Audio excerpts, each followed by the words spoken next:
Good morning guys. Dito po tayo ngayon sa Panglao, Bohol. So sa probinsya namin. Dito sa bahay namin.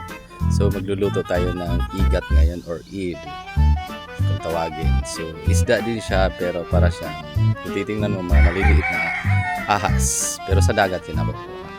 Sa Tagalog, igat yung sa freshwater nakukuha. So luluto tayo.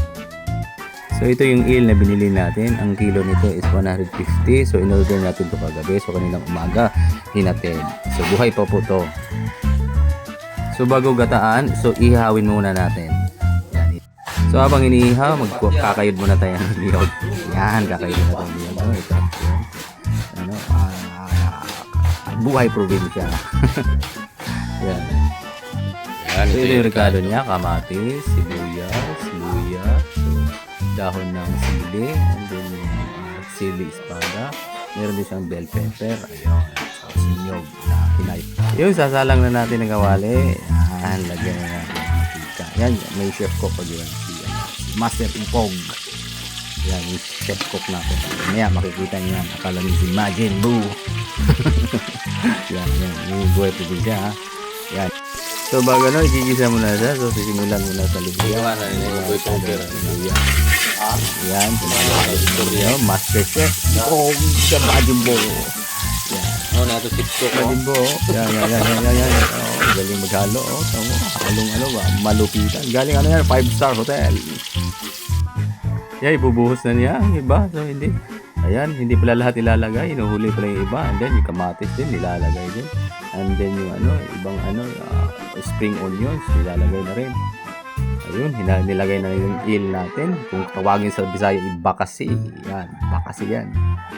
Ayan, shout out sa ating ship cook na si Ipog. Si Majin Buu. Si Ipog pala yan. Yan si Ipog yan. Ayan na, pinagkahalo na niya. Inilagay na yung eel niya. Ayan, tinakpan. Yung tinikman. Ayun, nilagay na yung iba pa. Pinanghuli pa talaga yung yung dahon ng sili. Ayan, nilagay na niya. Ayan, kumbate. Ayan, paluto na. Ayan, ito na yung finished product. Wow, sarap. Matang baka. Kanin natin sa probinsya. Ayan, yung paksong kagabing tira. Titirahin na rin natin. So guys, kain tayo. Ito yung ulam namin ngayon ng almusal. Guys, kain ko tayo. Ito po yung nakitsurahan. Ito. Kita ko sa inyo. Iningaw mo na siya, no? Bago gataan.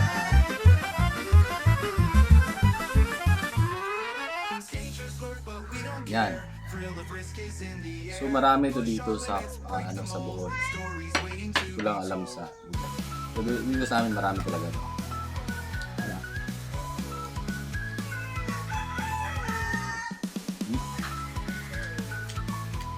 Sarap.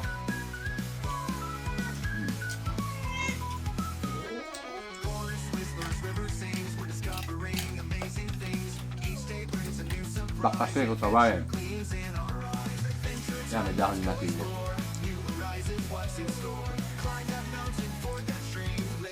Yeah.